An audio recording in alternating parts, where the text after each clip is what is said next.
Good morning. The bodywork usually doesn't do much in terms of corrosion, although it's worth being careful. The first two generations of Yaris weren't perfect in this respect. If rust does appear somewhere, it's usually the boot lid. The paint is of quite poor quality. It scratches easily. Sometimes the electrics and electronics cause minor problems. For example, the dipped beam bulbs often burn out. Sometimes the hazard warning lights or the reversing camera fail. Typical faults also include faults in the exhaust gas purification system probes.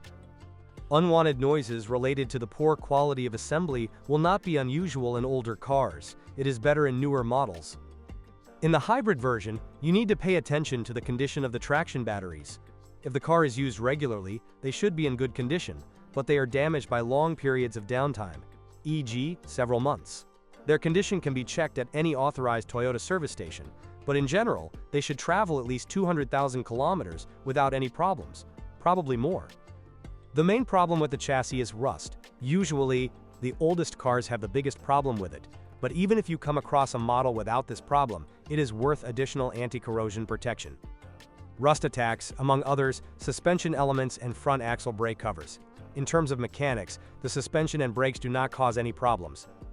The Yaris XP 130 was offered in 3 pure petrol versions and a hybrid, plus the previously mentioned 212 hydrogen phosphide GRMN. These were the following versions: 1.0, initially 69 HP, towards the end of production 72 HP, 1.33 dual VVTi, 99 HP until 2017, 1.5 dual VVTi, 111 HP. In 2017, it replaced the 1.33 variant, and 1.5 hybrid, system power 100 HP. The main complaint concerns the Yaris 1.33 carbon deposits build up in the combustion chambers, specifically on the pistons, which need to be cleaned periodically. The situation was slightly improved by carrying out a service campaign consisting of updating the engine software. It is worth checking whether a given Yaris has this behind it. In addition, the 1.0 and 1.33 engines consume oil relatively often after driving about 200,000 kilometers.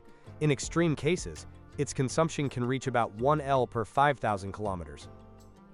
The 1.5 units are strangely unrelated, although the identical displacement, 1497 cm3, would suggest so. However, they have different internal dimensions.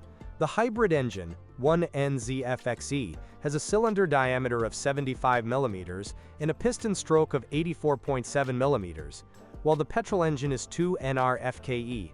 It is derived from the 1.33 design, 1NRFE, which means it has the same cylinder diameter as the smaller engine, 72.5 mm.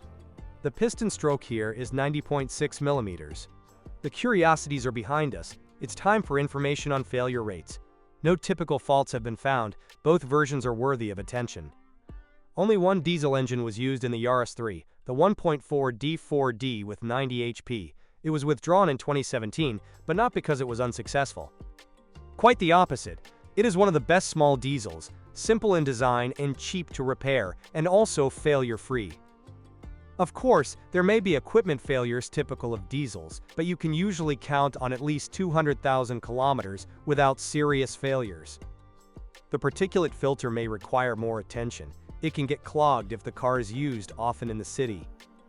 4 types of gearboxes were used: 5 and 6-speed manual, the former only in 1.0, continuously variable multi-drive S typical CVT, and continuously variable planetary in the hybrid ECVT. Mechanical gearboxes may not be exemplary in terms of precision, but they do not cause problems in themselves, although in Yaris 1.0, there are cases of premature clutch wear.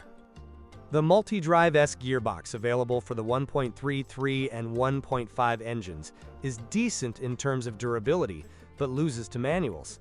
Sometimes there are problems with controllers, or with stretched or torn steel belts, and mechatronics can also break down.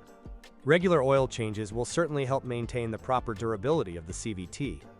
The eCVT from a hybrid is a different story. It is not much more complicated than a steel ball, and therefore almost as durable. In other words, this transmission is indestructible, but it is still worth changing the oil. It's not exciting, but it does what it's supposed to do, and serious breakdowns are rare. More likely to happen are faults resulting from simple wear and tear, because many of these cars were used in different fleets and it's not hard to come across something with high mileage. The fact remains that you don't need to filter the results in any special way. Yes, the 1.33 engine is slightly worse than the 1.0 or 1.5, but still worth considering. Just check that rust, and if a new Yaris hybrid appears in the ads and you happen to be hunting for one, drop everything and run for it, because someone will beat you to it. And if you know of any common errors, your comments are welcome. Camipro-Website ist Katalog aller Automarken, Motoren, Getriebe, was bricht und bei welchem Kilometerstand. Welche Pakete können Ihre Tasche hart belasten? Dieses und vieles mehr über Autos erfahren Sie auf Camipro.